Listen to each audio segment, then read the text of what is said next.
بسم اللہ الرحمن الرحیم. ناظرین السلام علیکم. میں ہوں آپ کا میزبان صابر شاکر. وفاقی دارالحکومت اسلام آباد سے کچھ تازہ ترین اور اہم معلومات آپ کے ساتھ شیئر کرتے ہیں. دو خبریں ہیں دھماکہ خیز. ایک ہے برطانیہ کے شہر لندن سے وفاقی دارالحکومت، اور وہاں پہ پچھلے دنوں ایک ہیئرنگ ہوئی تھی، اور ہیئرنگ ہوئی تھی پاکستان کے حالات و واقعات کے بارے میں. اس کا پہلا نتیجہ آ گیا ہے. دوسری خبر واشنگٹن سے ہے. دونوں خبروں کا تعلق پاکستان کی سیاست سے انتہائی گہرا ہے، کیونکہ رجیم چینج آپریشن کے کردار بچ نہیں سکتے، اور جو فاشسٹ رجیم جنہوں نے جو پاکستان میں ایک ادھم مچایا ہوا تھا، اور ناجائز حکمران، جعلی حکمران، الیکشن چور، یہ نہیں بچ سکیں گے. سچویشن اس وقت یہ ہے کہ پاکستان میں انسانی حقوق کی خلاف ورزیوں سے متعلق عالمی توجہ جو ہے وہ حاصل ہو گئی ہے، اور جو آوازیں اٹھائی جا رہی تھیں اوورسیز پاکستانیز، ان کے عزیز و اقارب جو آوازیں اٹھا رہے تھے، اور جو پاکستان میں ایک فاشزم مسلط کی ہوئی تھی اور جو الیکشن چوری کیا گیا تھا، ان تمام کرداروں کا برا وقت ہوا چاہتا ہے. اور اگلی خبر یہ ہے کہ شہید ارشد شریف کا قتل یہ گلے پڑ گیا ہے، اور اب شہید ارشد شریف کے قتل کی بھی تحقیقات عالمی سطح پر ہوں گی. ابتدا اس کی ہو چکی ہے. سچویشن یہ ہے کہ پاکستان میں انسانی حقوق کی خلاف ورزیوں کا معاملہ عالمی توجہ کا مرکز بن چکا ہے. 22 جنوری کو امریکن اراکین پارلیمنٹ کو اسلام آباد میں مظاہرین کے قتل عام پر جو بریفنگ دی گئی تھی، اس کے بعد اور پھر برطانیہ کے دارالحکومت میں بھی دونوں ایوانوں کی مشترکہ کمیٹی نے بھی ایک تحقیقات کا آغاز کر دیا ہے. برطانیہ کے انسانی حقوق کی دونوں ایوانوں کی کمیٹی نے تحقیقات کا آغاز کر دیا ہے، کیونکہ یہاں پہ بھی 15 جنوری کو ایک بریفنگ دی گئی تھی برطانوی پارلیمنٹ میں، اور اس میں پاکستان تحریک انصاف کے زلفی بخاری، شہزاد اکبر اور کچھ دیگر رہنما بھی موجود تھے. اور اس میں جو کہا گیا تھا اس کو اون کر لیا گیا ہے، اور اس کو اس قابل سمجھا گیا ہے کہ اس پہ انویسٹیگیشنز ہونی چاہیے. برطانوی پارلیمنٹ کی طرف سے جاری کیا گیا اعلامیہ جو ہے وہ یہ کہہ رہا ہے کہ انسانی حقوق کی 11 رکنی مشترکہ کمیٹی نے بین الاقوامی جبر، جسے انگریزی میں کہتے ہیں ٹرانس نیشنل ریپریشن، یعنی کہ بین الاقوامی جبر، اس کے متعلق تحقیقات کرے گی. یہ ہے کیا؟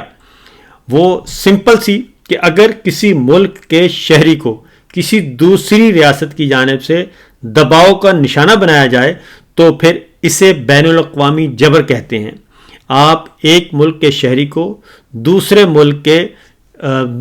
میں نشانہ نہیں بنا سکتے، اس کے عزیز و اقارب کو تنگ نہیں کر سکتے، اور پاکستان میں تو پچھلے 2.5 سال سے ہو ہی یہ رہا ہے. اس میں کہا گیا ہے کہ برطانوی کمیٹی جو ہے یہ تحقیقات کے تناظر میں جو کام کرنے جا رہی ہے، اس کی سمپل سی مثال ہے کہ اگر کسی شخص نے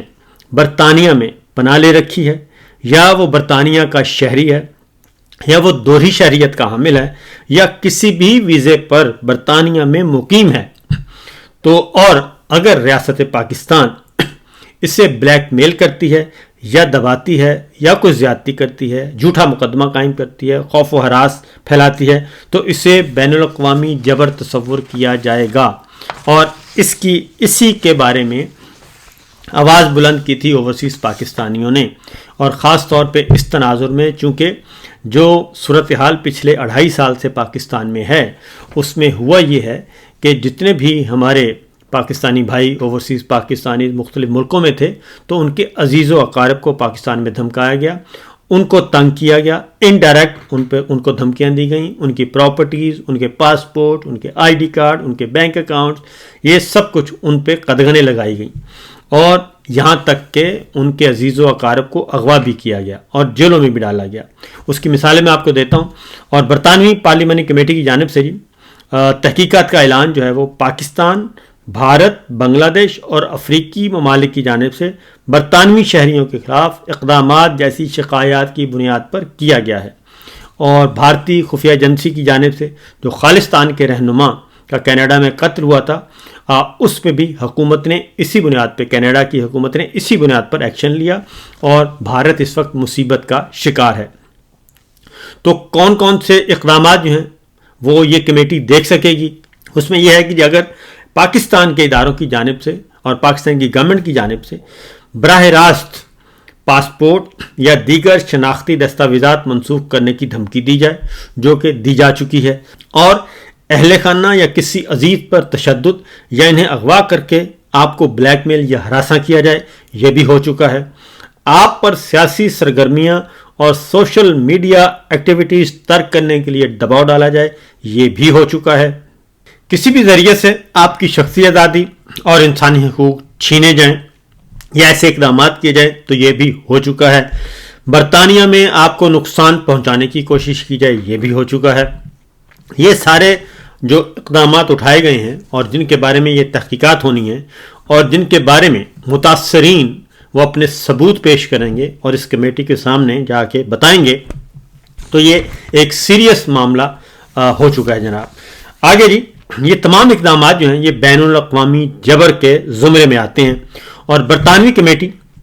ایسے اقدامات کی خود بھی تحقیقات کرے گی، اور یا اگر کوئی بھی برطانوی شہری ایسے حالات کا سامنا کر رہا ہے جو کہ اوپر میں نے آپ کو بتائے ہیں اور خود کمیٹی میں پیش ہو کر اس کے شواہد پیش کر دے، تو اس کی باضابطہ تحقیقات بھی کی جا سکتی ہیں، اور اس تحقیقاتی کمیٹی کی سفارشات برطانوی محکمہ خارجہ کو بھیجی جائیں گی تاکہ ریاستی سطح پر اس کے خلاف ایکشن لیا جا سکے۔ برطانیہ کی جانب سے تحقیقات کے آغاز کے بعد ہی سابق وزیر اعظم عمران خان کے مشیر اور شہزاد اکبر صاحب نے یہ کہا ہے کہ وہ ارشد شریف کے کینیا میں قتل کے کنیکشنز برطانیہ کے ساتھ بھی ہیں، اور برطانوی اداروں کی کچھ ذمہ داریاں تھیں جو انہوں نے نہیں نبھائیں، اور انہوں نے یہ کہا کہ میں اس کمیٹی میں یہ معاملہ اٹھاؤں گا اور وہاں پیش ہو کر کمیٹی اراکین کو اس معاملے پر بریف کروں گا۔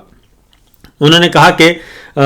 یہ اس سلسلے کو انہوں نے کہا کہ وہ میں سیریسلی، انہوں نے کہا پہلے بھی میں اپیئر ہوا تھا، اب پھر دوبارہ کروں گا۔ اس کے ساتھ ساتھ برطانوی ارکان پارلیمنٹ کو عمران خان کی غیر قانونی سزا، انتخابات میں دھاندلی اور پاکستان میں انسانی حقوق کی خلاف ورزیوں کے متعلق متعدد بریفنگ بھی دی جا چکی ہیں، اور شہزاد اکبر کا کیس جو ہے وہ اس اعتبار سے اور بھی ضروری ہے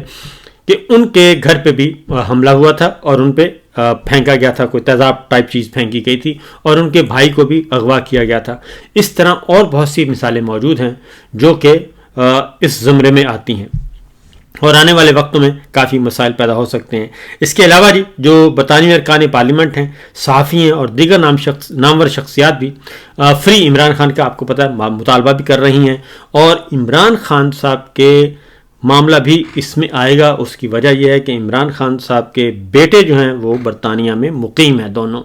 اور اگر وہ یہ کمپلینٹ کر دیتے ہیں یا عمران خان صاحب کی بہن جو برطانیہ میں مقیم ہے اگر وہ اس کمیٹی کے سامنے پیش ہو جاتی ہیں تو یہ چیز انٹرنیشنلائز ہو جائے گی اور معاملہ مزید گمبھیر ہو جائے گا۔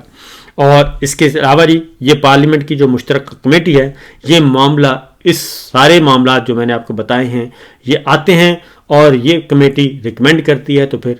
اس کو ریاستی سطح پہ اٹھایا جائے گا۔ اور دوسری جانب جو دوسری خبر ہے وہ ہے امریکہ سے، اور امریکہ پریزیڈنٹ ٹرمپ نے پاکستان سمیت متعدد ممالک، بلکہ تمام ممالک کے سوائے 2 ملکوں کے تمام کی امداد روک دی ہے۔ صرف اسرائیل اور مصر کی امداد نہیں روکی، باقی سب کی انہوں نے امداد روک دی ہے۔ ایک ایبسلیوٹ آرڈر پاس کر دیا، ایگزیکٹو آرڈر، اور انہوں نے کہا کہ 90 روز میں جاری کیے گئے فنڈز کا جائزہ بھی لیا جائے گا، اور مستقبل میں انہوں نے کہا کہ ٹرمپ جو ہیں وہ پالیسیوں کو تسلیم کرنے کی صورت میں، ٹرمپ پالیسیوں کو تسلیم سے کرنے کی صورت میں ہی جاری کی جائے گی یہ امداد۔ امریکن پالیسیوں کو مانیں گے تو آپ کو ملے گی۔ اور اس سے پہلے امریکی وزیر خارجہ کا منصب سنبھالتے ہی یہ اعلان کر چکے ہیں امریکی وزیر خارجہ بھی کہ ٹرمپ کی خارجہ پالیسی میں بڑی تبدیلیاں آنے والی ہیں۔ اب یہ جو کہا جا رہا ہے جی کہ جو ٹرمپ کی پالیسیاں ہوں گی اس کو جو آگے بڑھائے گا اس کو امداد ملے گی، اور جو نہیں کرے گا اس کو نہیں ملے گی۔ تو اسی سے آپ اندازہ کر سکتے ہیں کہ پریزیڈنٹ ٹرمپ کیا چاہتے ہیں اور ان کی کابینہ کیا مطالبہ پاکستان میں کر رہی ہے۔ 9 مئی کا معاملہ جو ہے وہ انٹرنیشنلائز ہو چکا ہے، بین الاقوامی سطح پہ اٹھ چکا ہے، اور 26 نومبر اسلام آباد کا قتل عام بین الاقوامی سطح پہ اٹھ چکا ہے، 8 فروری کا الیکشن چوری یہ بھی اٹھ چکا ہے۔ تو 3-4 مطالبے پاکستان تحریک انصاف کی جو انہوں نے پیش کیے تھے، وہ سب کے سب مطالبات جو ہیں وہ اس وقت بین الاقوامی حیثیت اختیار کر چکے ہیں،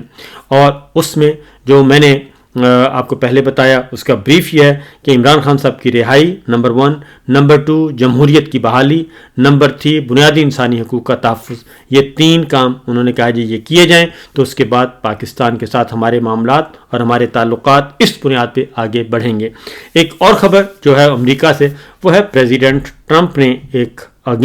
اور کارڈ کھیل دیا ہے، اور جن کا خیال تھا کہ 4 سال کے لیے پریزیڈنٹ ٹرمپ آئے ہیں تو 4 سال ہم اوکھے سوکھے گزار لیں گے اور اس کے بعد پھر دیکھا جائے گا اور اس سے زیادہ ہم کیا کر سکتے ہیں۔ تو لیکن ایک امینڈمنٹ آ گئی ہے، اور وہ آئی ہے جی ریپبلکن ہاؤس کے ایک رکن نے امریکی آئین میں ترمیم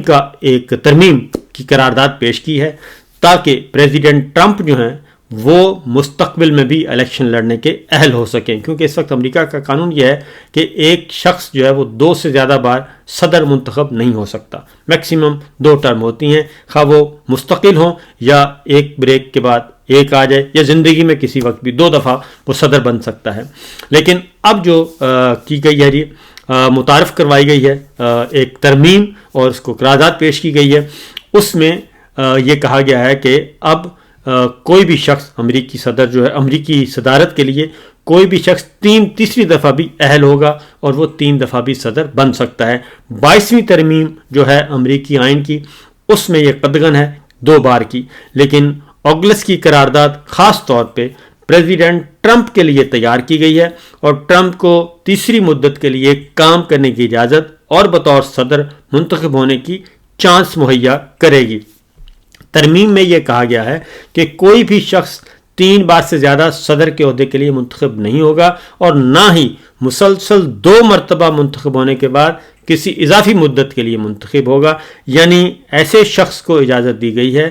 جو مسلسل 2 دفعہ اگر آپ منتخب ہوئے تو آپ تیسری دفعہ نہیں لڑ سکتے۔ اگر آپ کے ٹینیور میں بریک آ گئی ہے تو پھر آپ تیسری دفعہ بھی صدارت کے منصب کے لیے اہل ہوں گے۔ اور اس کے یہ جو ترمیم ہے، اس ترمیم کا فائدہ اگر یہ منظور ہو جاتی ہے تو بل کلنٹن کو نہیں ہوگا، جارج ڈبلیو بش کو نہیں ہوگا، اور براک اوباما کو نہیں ہوگا، کیونکہ یہ مسلسل 2 دفعہ صدر رہ چکے ہیں، اور اس لیے انہیں تیسری مدت کے لیے